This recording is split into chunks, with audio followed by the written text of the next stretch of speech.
Assalamualaikum warahmatullahi wabarakatuh. Halo guys, berjumpa lagi tentunya dengan saya yang tentunya yang selalu mengupas singkat cerita sinetron Cinta Setelah Cinta hari ini ya guys. Di episode kali ini rupanya perjuangan Starla telah berhasil yang telah melahirkan si kembar mereka ini. Namun di tengah-tengah keluarga besar mereka, namun akan tetapi ya guys, dengan kenyataan nantinya guys, namun sepertinya tidak sesuai dengan Starla dan Arya yang diharapkan mereka.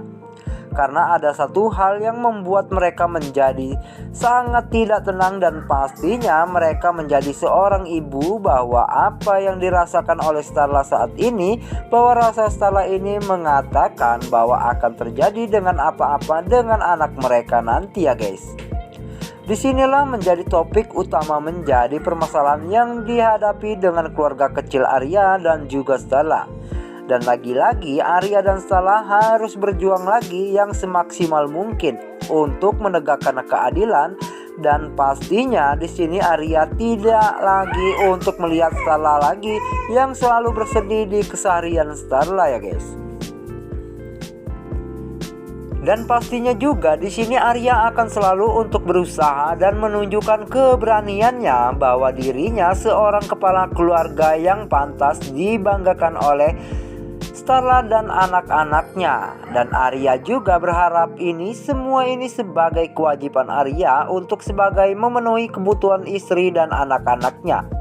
Bahkan di sini feeling Starla merasakan sesuatu yang terjadi pada anak-anak mereka nanti. Dengan apa yang Starla rasakan, dengan sesuatu yang Starla rasakan, bahkan feeling Starla ada hal yang akan terjadi pada anak-anaknya nanti ya guys.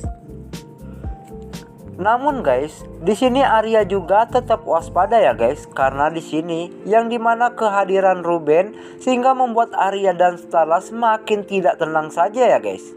Dengan keseharian mereka, dan di sini juga kita semua tahu dengan Ruben yang seperti apa, yang sifat dan caranya.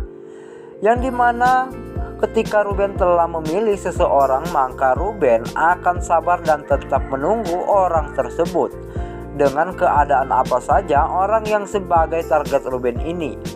Buktinya saja Starla sebelumnya, Starla menikah dengan Arya, Ruben telah mengharapkan bahwa Ruben akan menjadi pengganti Nico. Namun sayangnya nasib baik tidak berpihak dengan Ruben ini ya guys. Nah guys, itulah tadi singkat cerita sinetron Cinta Setelah Cinta hari ini. Pingin jelas cerita selengkapnya? Saksikan terus di sinetron Cinta Setelah Cinta hanya di SCTV. Namun sebelum saya undur diri, seperti biasa tekan dulu tombol subscribe-nya dan juga nyalakan lonceng notifikasinya. Sampai berjumpa lagi di episode selanjutnya.